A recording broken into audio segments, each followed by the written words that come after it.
이런 와중에 대통령실이 지금 멘붕에 빠진 게 맞는 것 같습니다. 지금 대통령실이 멘붕에 빠진 어제 말씀드렸던 지금 안에 이제 4분 5열 그리고 윤석열이 차마 편들 수 없는 제일 무서운 마누라하고 더 무서운 동생하고 그리고 쓰잘데기 없는 욕심만 많은 친구들이 안에서 싸우고 있거든. 근데 지편이 지금 싸우고 있는 거야, 서로. 한동훈이가 지금 기세 등등한데? 그러니까. 응. 왜냐면 검찰 권력으로 지금 국회 안에 있는 안철수가 됐든 뭐 김기현이 됐든 누가 됐든 강신업이 됐든 다 깔아놓겠다. 심지어 천공도 내가 조만간 잡아 넣는다. 뭐 이런 당당함이 있는 것 같아요. 이제 문제는 이제 앞으로 어떤 방향으로 흘러갈지 하루 이틀 좀 분위기를 봐야 됩니다. 뭐 이준석이 어디 가서 붙을지도 봐야 되는 거고 유승민은 어떤 태도를 취할지 한겨환은 어떤 태도를 취할지 윤상현은 어떤 발언을 할지 이런 것들을 지켜봐야 되기 때문에 지금은 좀 조사를 해야 되는데 이 와중에 심평 변호사 그러니까 지금 윤석열의 정치 멘토라고 하는 심평이 얘기했던 안철수가 되면 탈당한다라고 하는 내용에 대해서 지금 이게 적절한 발언이냐 아니냐라는 걸 놓고 이게 이제 또다시 일파만파가 되고 있어요. 변호사 같은 심평이 이거를 말을 없거나 그러니까 이건 뭐 좀 잘못된 얘기라든지 이 부분에 사과를 하고 끝내면 모르는데 심평이 또 얘기를 안 하고 잠적을 하고 있는 상황인 것 같은 거죠. 아니 근데 만약에 심평이 대통령 멘토가 아니라고 하면 멘토라고 막 나오잖아요? 멘토가 아니면 대통령실에서 멘토 아니다! 하면 되지. 해야 되는데 안 해! 안 해. 그리고 심평이 또 그러면 안철수가 되면은 레임덕 오고 윤석열 대통령 탈당할 건데? 근데 만약에 대통령실이 그러면 그거 아니다! 이렇게 해야 되잖아. 말 안 못했어. 해! 그러면서 윤석열이 당비를 300만 원씩 내는데 응? 아니 뭐 할 말이 없겠어? 내가 제일 당에 돈 많이 내는 사람인데 뭐 이런 저기를 하고 있는 거예요. 그러면서 대통령실이 어떻게 얘기했냐면 경이 한 달에 300만 원 당비를 내는데 1년이면 3,600만 원 정도 된다. 그게 그러면서 그럼 뭐 몰라? 뭐 할인해줄 줄 알았어? 12개월 선납하면 뭐 3,000으로 깎아주는 줄 알았어? 이게 뭐 알아보니 일반 의원들보다 한 10배 정도를 더 내는 건데 그런데 이게 경이 할 말이 없지 않지 않겠냐. 야. 아니 그러면 결국 근데 이 생각 자체가 되게 천박하다. 진짜 천박하지. 야, 그 돈 많이 낸 사람. 그거 1,000원짜리 당원 발언하고 다를 게 뭐야? 그렇죠. 똑같죠. 저 예전에 이런 사람 본 적 있습니다. 음? 국민TV 있을 때 내가 돈을 얼마나 냈는데 깜짝이야. 순간 한 2년 동안 머릿속에 그런 사람 본 적 있다 그래. 혹시 난가? 그러니까 2년 전에 본 적 있다 이러고 두 발씩으로 미리 좀 얘기를 해, 이 새끼야. 깜짝 놀랐잖아. 모르세요? 이게 포즈를 띄우면은 그 앞에 거 부정하는 거고. 그런 그러니까 확답이 있죠. 그런 아니 왜 확답이 있잖아. 윤석열 화법 우리가 배워야 되냐고.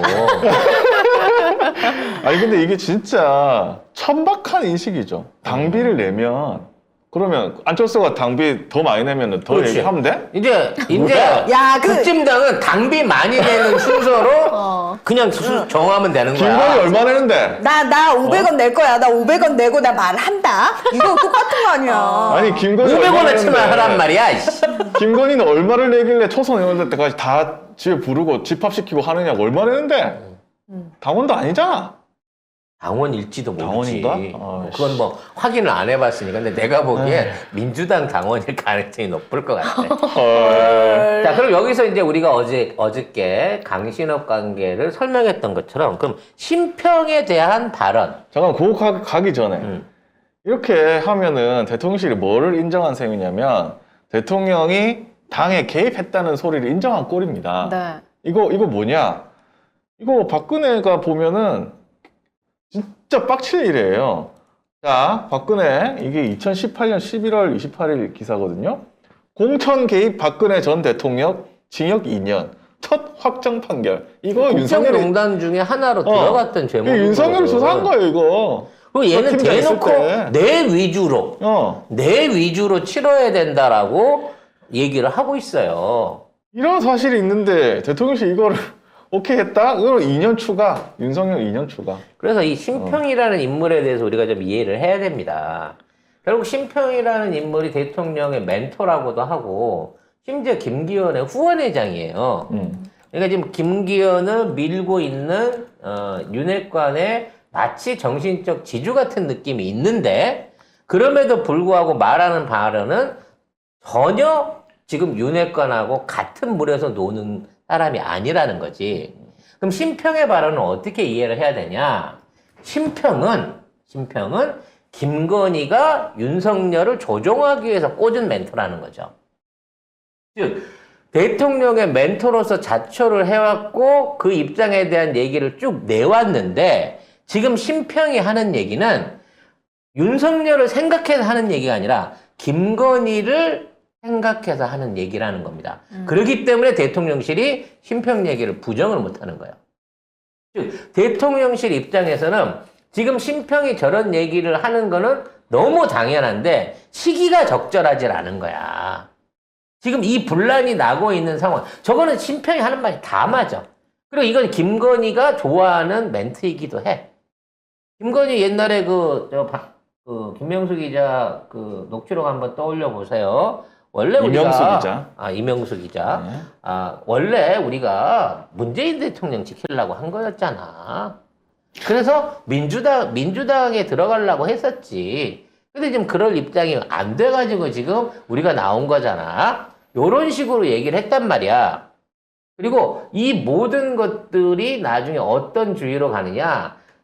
윤석열도 얘기했어. 나는 국진당 오고 싶어 온 게 아니라 민주당을 못 가니까. 정권 교체해야 되고 민주당 못 가니까 이렇게 온 거다라고 얘기했기 때문에 애초에 당권을 못 줄 바에야 윤석열, 김건희 입장에서는 이 국민의 짐이라는 조직은 부담스러운 조직인 거야.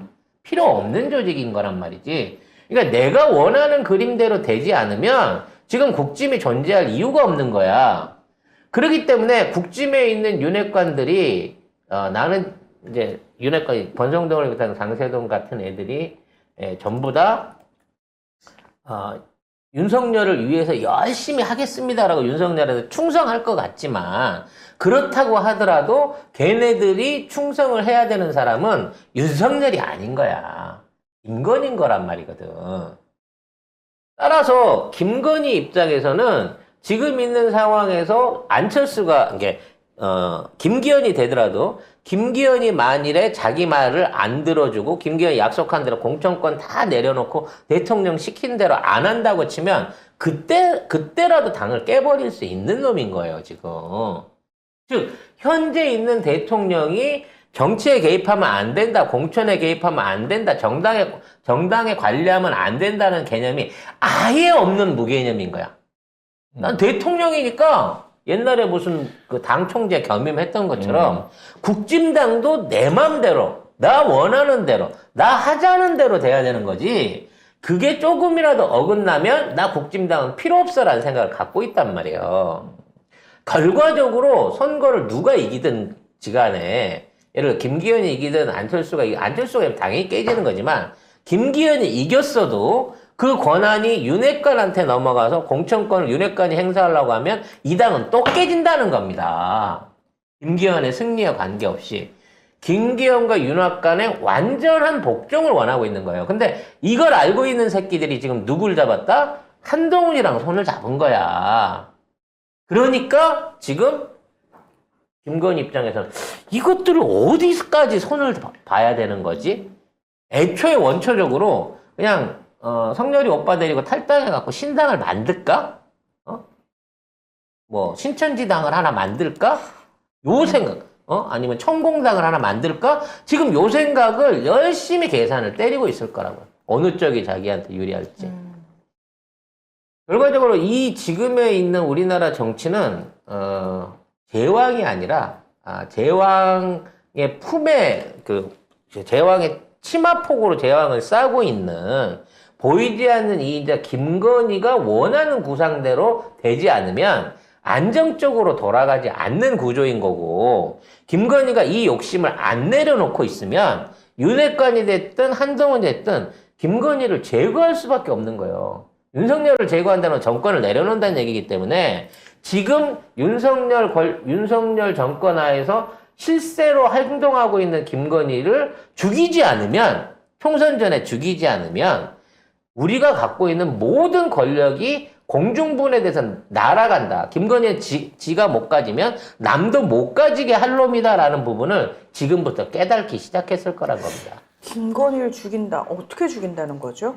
아니 뭐 도이치모터스 세게 한번 가면 되지. 근데 영부인이라는 사람, 영부인의 위치에 있는 사람이 들어가면 윤석열도 무사하지 못하지. 그러니까 윤석열은 나는 몰랐어. 오유 나쁜 년이네 알고 봤더니. 김건희가 카톡 공개하면 어떡하려고. 나는 전혀 몰랐는데 나한테 다 거짓말을 했네 이 년이. 이혼 소송에 이혼 소송. 진짜? 나 이혼까지? 이거 65억 저거 전부 위자료로 뺏어줘 동훈아. 요런 방식으로라도 김건희를 버리지 않으면 윤석열 임기 못 채우고 깜빵 가야 되는 걸 윤석열 느낄 거란 말이야.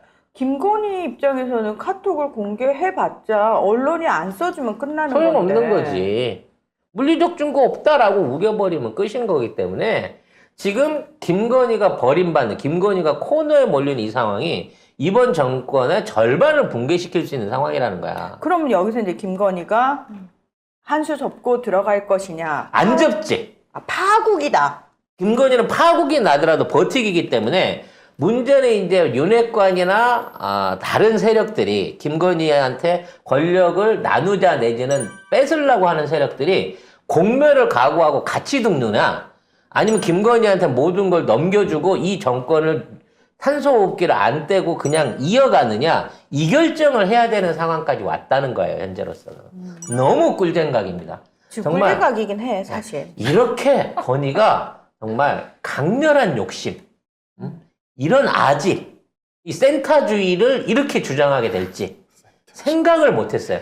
얌전히 지낼 줄 알았거든. 최소한 한 1년이라도. 얌전히 못 지내요. 3개월도 안 돼가지고 바로 순방 나가면서 시작한 짓거리들이 지금은 실질적으로 강신업이나 지금 심평 같은 사람들을 내세워가지고 실질적인 대리청정을 하고 있는 지경인 거예요. 그러면 둘 다 이 정권은 권력은 나눌 수가 없는 거기 때문에 한동훈의 권력이 윤석열을 죽이지 못하기 때문에 김건희를 죽여야 되는 상황으로 가지 않겠나라는 이 생각을 조심스럽게 해봅니다. 자 그러면 지금 건희가 먼저 선제적으로 안동훈을 해임해버리면 그러니까 이제 그런 것도 충분히 구상은 가능한데 윤석열이 과연 그럴 배짱이 있냐는 거죠. 못해요. 윤석열은 지금 이 싸움, 그러니까 자기 밑에서 자기 따까리라고 생각하고 술 사주고 법과 결제해주던 사람들이 서로 싸우고 있잖아. 누구 편을 들어야 될지를 모르겠는 거야. 어떡하지? 왜 싸우지? 왜 싸우지? 누구 편 들지? 웬만하면 난 술 먹고 있을 테니까 알아서 해. 이긴 다음에 전화해? 지금 이러고 있는 상황인 거야, 윤석열은. 이 교통정리를 해줄 사람이 전혀 없다는 게 지금 이 정권의 문제라는 겁니다. 옛날 같으면 조남욱 회장이 해줬겠지. 깔끔하게 갈무리 해줬겠지. 여기 딱 나눠줬을 건데 그게 안 명신이 되는 거란 말이야. 회장님한테 전화하겠네. 회장님 어떡해요? 누구시라고요? 아이고, 내 90이 넘으니까 어제 일도 기억이 잘 안 나. 회장님이 업무상 잘해주셨던. 이러시게요, 회장님. 아니, 어디서 뵌 듯은 한데, 제가 기억하는 얼굴도 아니시고요. 제가 이게 가는 기가 먹어갖고 전화가 잘 안 들리네. 여보세요, 간이 멀어요. 그리고 딱 끊고는 이제 전화번호 바꾸는 거죠. 결국은 최후의 빌런 둘의 싸움이 어디까지 갈 거냐. 이 국짐을 다 말아먹을 거냐. 이 정권을 다 말아먹을 거냐. 이러면 건희승. 아니면 건희를 죽여서 절반을 떨어내고 그 상처를 부여안고 정말 진짜 내장 반이 죽은 상태로 이 정권을 좀 더 연명해 가면서 어떻게든 재기를 노릴 거냐. 둘 중에 하나를 판단해야 될 시기라고 보여집니다. 어쨌든 꿀잼각이긴 한데 그래서 강신업을 더 응원하게 됩니다.